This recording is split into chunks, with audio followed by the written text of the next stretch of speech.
I'm impressed, Doctor. For a mind of your caliber, that is an amazingly accurate assessment.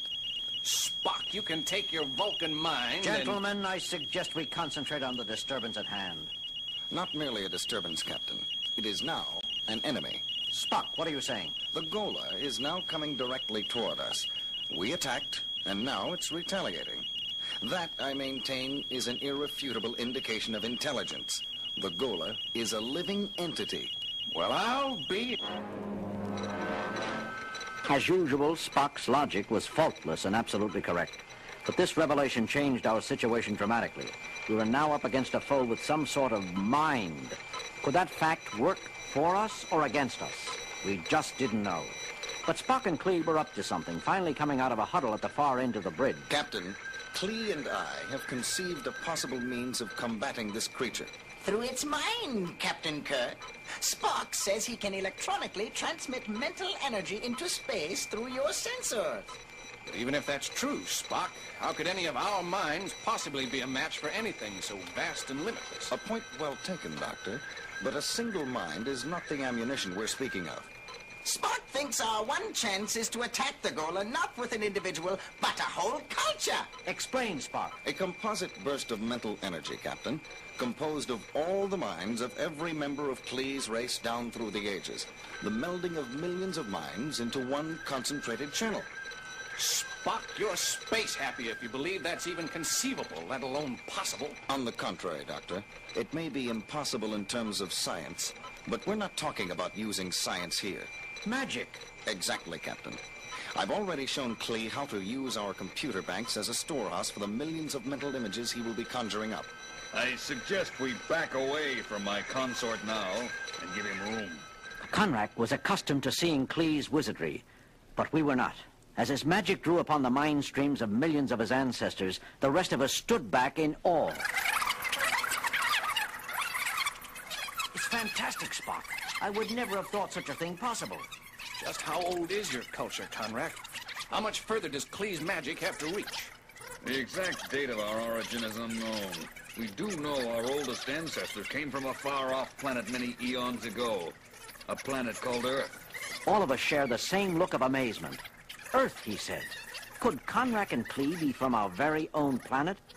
Before we could explore the topic further, however... The Gola is still advancing and closing fast, sir. Klee! He's ready, Captain. The counterattack will begin now. Klee's hands were gripped around the terminals of the sensor panel. His entire body was surrounded by a shimmering aura as he transmitted an incalculable energy charge through space composed of millions of separate mental... The sum total force of Klee's entire culture down through the ages. Report, Sulu. The Gola's charge is slowing, but it isn't stopping him, sir. He's still coming. In heaven's name, it's not enough. It's just not enough. I am afraid our race was not old enough, Captain. Our culture's history has not amassed enough mind power to overcome the Gola's sheer mental strength. Spock! What the blazes is he doing? He's grabbing the terminals of the sensor panel. He is glowing with the same shimmering aura that enveloped Klee. Oh, my God. I understand. We all did. Spock was picking up where Klee left off, using what was left of the magic spell to force feed his culture into the senses. I admire your first officer's courage, Kirk, but how can he hope to succeed where my consort failed? The Vulcan race is one of the oldest in the galaxy, Conrack. Odds are it's far older than your race or ours. That's right, now that I think of it. Vulcan history goes back so far, Spock will have billions of more mind streams to draw from. Look, I think Spock's reached his limit. He must stop. Too much mental energy will kill him. Then it happened. All at once, Spock released the sum total of Vulcan mental energy amassed through millions of years, transmitted through our sensors in one massive charge. And although the invisible charge did not show up on our screens, the result did. Look! Spock's done it! The Gola is backing away. It's trying to flee, but it's slowing down. I believe that last energy burst paralyzed it. That is correct, Conrack. Spock, you're all right? Somewhat exhausted, but feeling satisfactory, Captain. And you, Klee? I'm fine. Now that I know we've finally beaten the scourge of our race. Now that we've got the Gola where we want it, what do we do with the blasted thing? I am addressing that problem at this very moment, Doctor. Explain, Spock. In transmitting that mental burst to the Gola, I came in contact with its mental center, Captain. What we would call its mind. I have just completed a circuit that will allow all of us to hear what it is thinking at this moment. Incredible. I never could have guessed such a thing. Spock, that sounds like the crying of a baby. Very astute, Doctor. Gentlemen, Gola is a mere infant. Not a baby in the human sense of the word, but a baby nevertheless. It was spawned in the heart of a star sun millions of light years away, and its far-reaching orbit has really been a methodical search for its parent. The sun that spawned it. Yes, Conrad. The fearsome menace your people dreaded is merely a child lost in the stars. Our job now is to locate its home. Captain's log, stardate 6453.2.